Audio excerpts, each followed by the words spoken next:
Maurice, Transmit Security. Thank you so much for being here today. You'll be talking about some of the invisible measures that go on under the hood while a customer is banking. Exactly. Take it away. Like Hugo mentioned, I'm part of Transmit Security. I'm not sure who's heard of Transmit Security already. I'm glad to see some. What we do is we protect, large banks in general. So we've started in 2016. We started in Europe within 2018. We have several international large banks as our customers globally. What I'm going to be talking about is addressing a lot of the things that has been said before in the two talks, but more from a technical perspective. So when we're looking at a solution and a customer actually gets into a dialogue with us, and basically we get to the point that we want to help them, right? And they're looking for a secure but also a seamless experience, right? It's the traditional balance between how would you like to introduce friction, or you want to avoid it, not to lose customers, right? Traditionally, we do see from a banking perspective, right, what we've been talking about, especially today, that banks allow for traditionally more friction than, for instance, retailers do, right? They're much more sensitive to the amount of friction that we can introduce. We work with both, right? Still, 80% of our customers might be banks. We also have other customers that we deal with. We use similar solutions. Our solution actually interacts with basically the applications that are used in every one of the channels. Right? So we've been talking predominantly on digital channels today, but don't forget about the semi-digital, right? The help desk. Don't forget about the branch offices that are still there, right? All of these interact with the user on the same interaction points, right? And interaction points, I'm talking about the creation of an account, right? Becoming a customer. How do you verify yourself? But also then, of course, how do you identify yourself going forward, and how do you transact? Right? Transacting can mean a lot of things. Of course, within banks, typically it's a monetary transaction. When we talk about transacting with a retailer, it is something else, right? You might be purchasing something. And so it will take different types of forms, but these are all interaction points in which the identity and the security, they get together, right? There's a cross-section there. We also evaluate the risk at that point in time. So why is that important, and why are all of these elements important as well? It's because what we see is that a lot of the fraudulent attacks, they are targeted to those types of events, right, that happen within the life cycle of a user within their application, right? So for instance, the use of synthetic identities, for the ones that don't know, synthetic identities are identities that are made up of part real identity, elements that can actually be successfully verified, for instance, by a bank, and there's partly made up, right? Together they form a new identity, enabling an attacker to create an account. This might be an account for future use. It might be an account that has an immediate value to it. But each and every one of these, typically, they target a specific part and a specific event that the user is going through. We not only see that happening on each individual events, we also see, if we look globally and we look across our customer base, we see specific types of events happening more prominently in particular regions. Typically this is because, and this is something was touched on today as well, because the ecosystem that the service is being delivered in has certain controls in place or doesn't have certain controls in place. Right? That allows for a particular type of attack to be successful or more successful in a particular region. We do see some of the learnings actually from certain regions cross over. So we do see, obviously certain attacks are not exclusive to a particular region, but they are more prominent. It also means, and this is what we see when you look at it, right, from the MO perspective, that it's quite a lot, right? As an organization, and certainly as an organization where you transact internationally, you have to take not just your local environment, but the multiple locals into account, right? Where you'll have to deal with any and all of these MOs at the same time. So I just spoke about the complexity mostly from a fraud landscape perspective, right? So that's the external threat coming in. But how do you then deal with that? What if we take those similar events that happen through a life cycle, and we look how how a normal organization deals with that? We see, and this is our experience, that there's typically two teams dealing with those types of events. Right? That's the identity team. Right? Identity team deals with a new account opening, it's creation of an account, but it also deals with the transaction, it signs, and any of the others as well.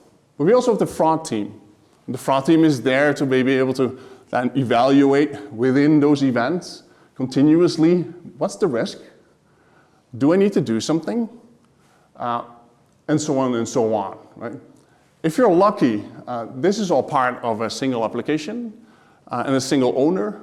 Many of times, however, elements of these applications are owned by somebody else, right? The person owning the authentication environment is not the person owning the transaction, that's somebody else, right? So there's a siloed organizational complexity there as well. Fortunately, they typically do have a common goal, right? Their common goal is to protect the organization and its customers. We also have a business that has similar goal as well, right? The business actually pushing for innovation, pushing for new types of customers, but essentially they also share this goal. The difficulty, however, is that all the controls that are being put in by these environments, by these teams, they're not necessarily shared, but they have to put them in to each and every one of these events, right? Trying to basically do their best to come up with a signal for the transaction and to have the identity management actually react to it, but they do it multiple times over. Right? And I'm now not even depicting the number of channels that an organization might have, and therefore the number of applications that they might have. Right? Actually leading to the fact that you're not actually protecting the organization that much anymore. Right? You lose a lot of the power you have to be able to do it. Why? Well, I think essentially, obviously, and I mentioned it throughout, but that's just because if you're in a solid environment, it's very difficult to attack a scam holistically, right? So what happened throughout the usage of the application, right?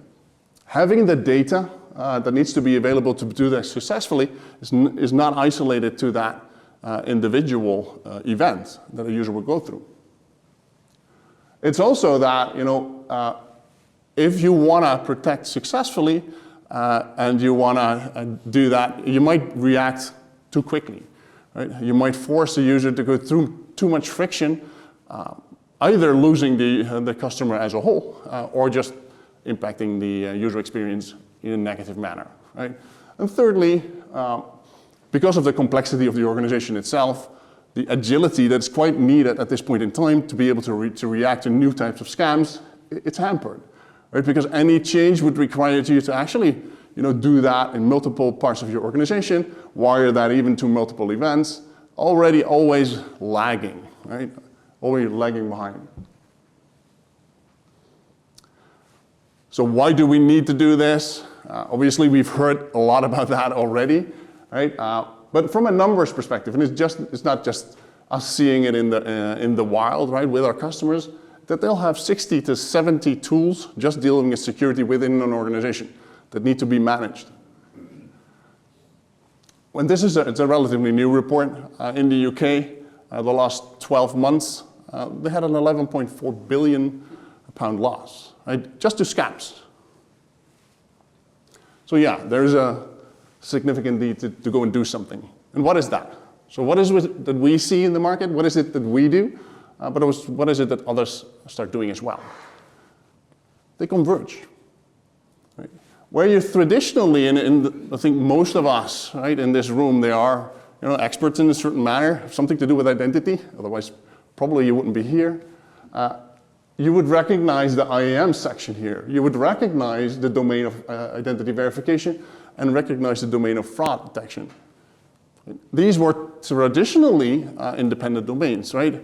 Like we've seen, partly targeting the organizational structure from a solutions perspective. Right? What we currently see is that every one of the vendors in each and every one of these domains, they will strive to more convergence.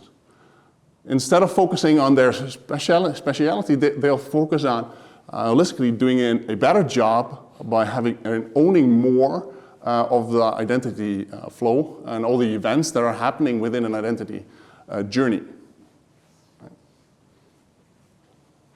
If there are any questions, let me know. We're also seeing that, and if you've heard that as well, is that we're moving, right? And now we're moving much quicker from a more reactive approach to fraud and to addressing scams to a proactive way of addressing it, right? Most of the organizations that we work with, they always have something, right? Yes, they have 60 to 70 tools, but are they actually being able to use those tools to stop the scams and to stop the fraud from happening, or are they capable of detecting it and then acting afterwards, right?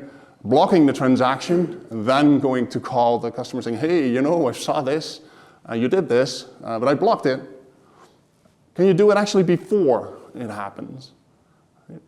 This is what everybody's aiming for, right? And this is the reason for the convergence as well, to be able to have enough information to do this in a confident manner and stop, right? Stop the attack, or stop at least the fraud from happening, right? And preventing it early on in the attack itself. Obviously, there are no silver bullets, right? In convergence even, you will still have different types of solutions that are targeted to different types of fraud, right? If you're looking at fraud, and of course we've spoken about scams and fraud in general, there are different types of frauds, right? You might have automated frauds that are happening by a bot. You might have malware-infected devices. These are different, they exhibit different patterns, right? Some of them might have a volume-based pattern, right? They find information on the dark web, they might use that to compromise an existing account. Others are more on the social level, right? They're not actually attacking that randomly. They're working the customer and then do a very dedicated and specific attack. But all of these need to be stopped, right? So you'll need a system that's capable of looking and identifying that particular thread and stopping it. Not just because it needs to be effective, but it also needs to be cost effective, right? Solutions need to be able to do it, and the smarter the solution, the more expensive the solution is typically, right? The more it needs, and the more it will make use of AI, machine learning types of capabilities, right? And data processing, right? To get to the truth, to make sure that, stop the fraud from happening. So what are the data points that you're typically looking at? It's quite extensive, right? It's hundreds of data points, but look at it from a social and a social engineering perspective. It can be behavioral biometrics, account changes, but also transactional information, right? This is out of the ordinary, what's going on? All of this information that's being gathered in real time. It needs to be assessed in real time, and then you can act in real time. Okay.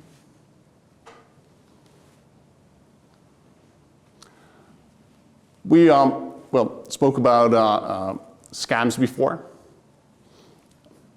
One of the scams in this is that, at least it's a bit more of a UK term, APP fraud, so authorization push payments. This is the scam indeed where a user is being coerced, somehow pressure is being built, the user actually goes about and it's urged to transact. Right? What we see today, and there's several that contribute, and that's several that actually aim to be more transparent about the fraud losses, because the number I just exposed, that's just the known fraud losses, right? Not every fraud is being reported. Not every fraud is taking into the total amount in the number. So using AI in deep fakes, it makes it easier not just to to pretend to be a human, but also it makes it easier to cross a border, right? Where typically the UK has been traditionally, has a large attack space, right? Because of the language barrier or the non-language barrier. Using AI actually allows for you to actually quite easily cross that border. It also allows for the messages to be much more personalized, right, than it was before. Real-time payments, we mentioned it before. It's great, but it is a pain when it comes to actually being able to detect fraud in an appropriate time manner, right? This is what is one of the challenges, and of course the cross-border transactions, right?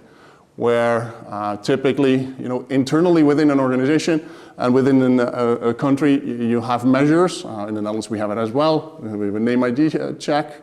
But cross-border transfers, they don't have any such things. Maybe just yet, right? It might be good for everybody to start looking at those types of things, but that's typically where, the majority of the scams are still very successful. Regulatory measures are in place for exposing, at least making sure that we have the real numbers, right? What are we talking about? How big is the problem?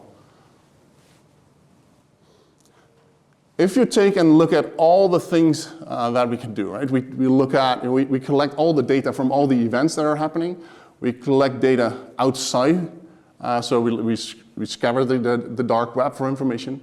But we also look at trustworthy points. So is the network that you're using, is it trustworthy in general? Did you use it before? Or do other customers use it before? And therefore, can we trust it? We take all of this together, we can deliver a new types of user experience. This is an example of a user experience that we can drive based upon having all this type of information available and making that user experience essentially more dynamic. So the fraudster having a dialogue, of course, typically fraudster will be on the phone and will be coercing the individual to go and transact. Right? We heard the similar story just now. It's the same that we're depicting here, right? So the fraudster gets to the point that they actually want to have the user open their account, open their banking app, and transact. So they go in, open their account. We look at this point, look at the behavior, right? Look at the behavior from, is this the person that's doing this? But also, is the person in any way doing this that's different from the way they've done that before? We look at information that's being passed, of course, historically, did the person transact here to this individual already, but also in a broader context, right? Is this a typical transaction that happens for this type of user within an organization? And then when we detect that this is out of the ordinary, we start an interaction. We start an interaction which is dynamic, right? So because we've learned a lot. We know a lot about the user, we know about the type of transaction, and we want to break the bond that's been formed between the attacker and the victim, right? Just to get them out of their comfort zone, same as changing the order what doesn't allow for the attacker to actually predict what's going to be happening, right? Because this dialogue is totally based upon the historical information and the historical knowledge that we have on this user, the transaction that's actually taking place, and the feedback that they're passing back in. Right? This is because this dialogue it's a big data model that's driven by a machine learning interface, right? That's capable of making this a very interactive engagement. Right? This is showing it in a chat form, but there's of course different manners in which you can actually have this take form. Thank you. What was the result of the chatbot? That it would not continue at all, or that it would do a check? No, the result in this one is that it will actually engage with an identity verification to the step, to the actually recipient of the money. But that's the result can be anything, right? As soon as you get to the point that you don't really trust it because of all the answers, you can notify and you can still block the transaction for continuing. In this case, it went to it's a request for the recipient to go identity verify it themselves, right, before they can actually receive the money. Okay, so it's at the beginning of the chat, it's not fully clear that it's not, it is a fraud, and based on the answers, it will determine. Yeah, the fraud is determined based upon there's an anomaly in the transactional behavior of the user. There's an anomaly in the way they are transacting in general, right? Because you could also look at what's the time they typically transact on or not. We could look at the way they actually use the system.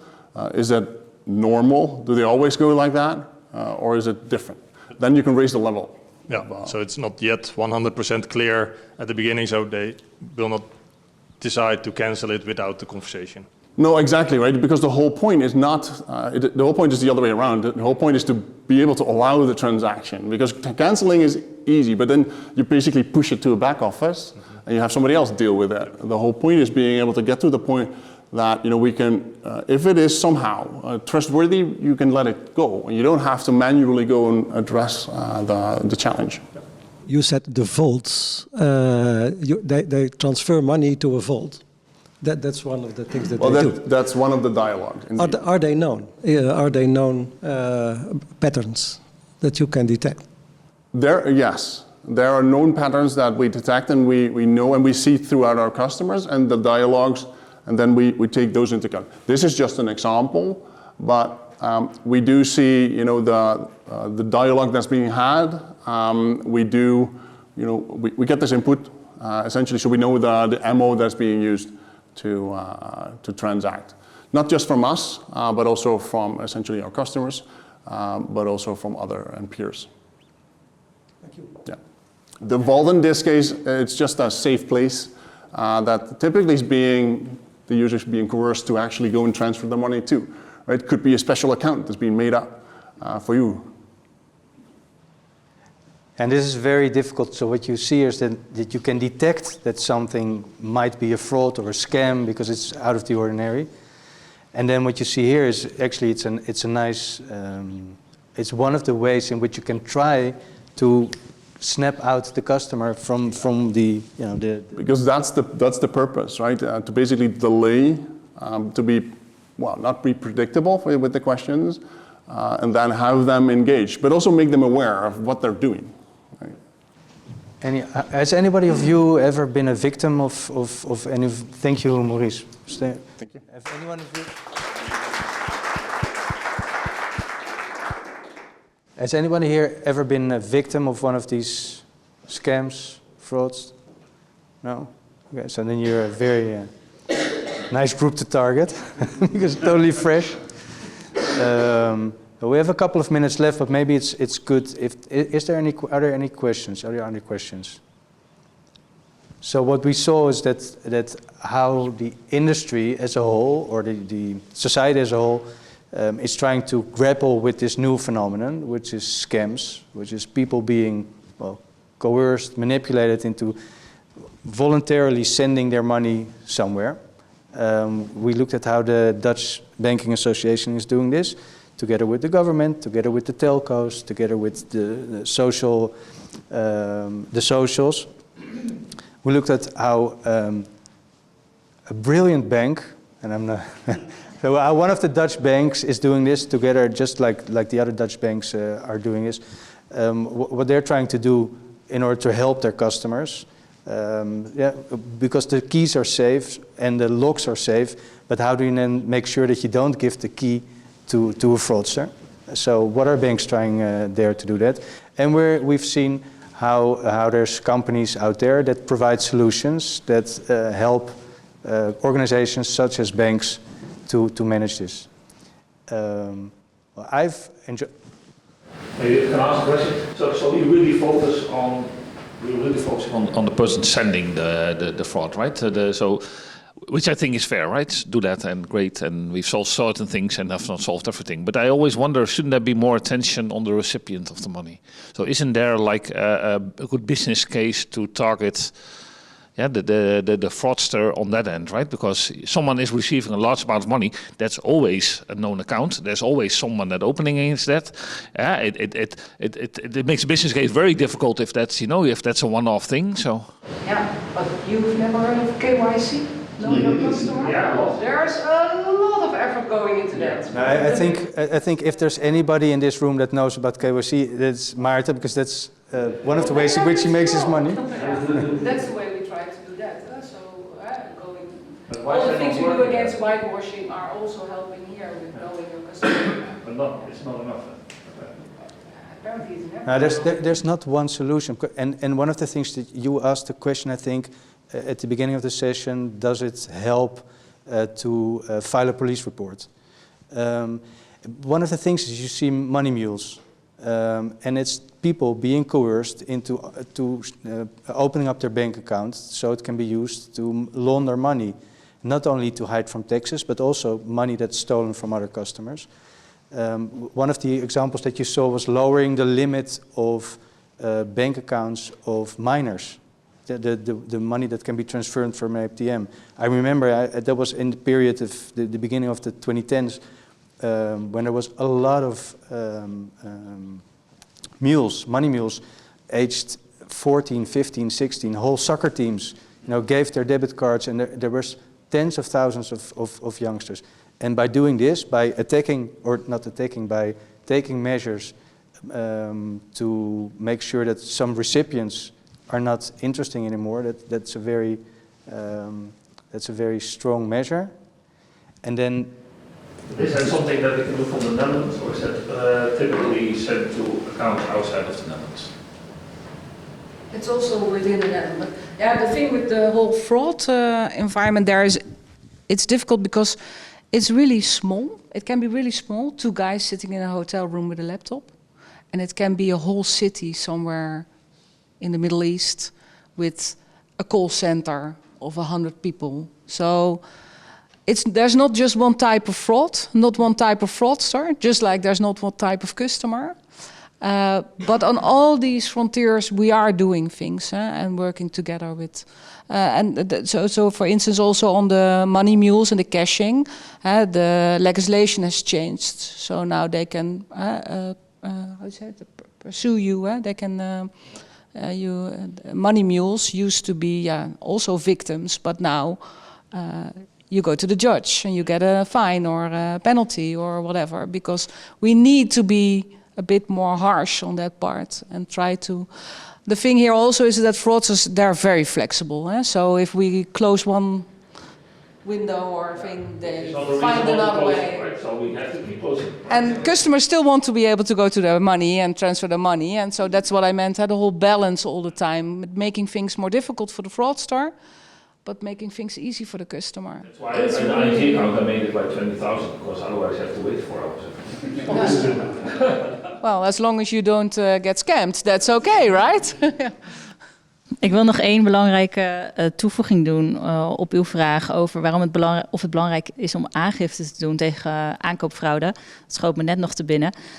Maar het is juist heel erg belangrijk om aangifte te doen, omdat je de politie via het landelijk meldpunt internetoplichting de online webshop offline kan halen. Dus via de notice- en take-time procedure kunnen we veel sneller de webshops naar beneden offline halen, zodat je veel fraude kunt voorkomen. Dat wilde ik nog even zeggen. Thank you. Yeah. So maybe that's a good conclusion. There's no silver bullets here. And that's why a lot of us still have jobs. Except for account takeover. Sorry? Except for account takeover, there's a silver bullet there. Well, let's take that to the drinks. See if we can come up with a business plan. Thanks. Thank you.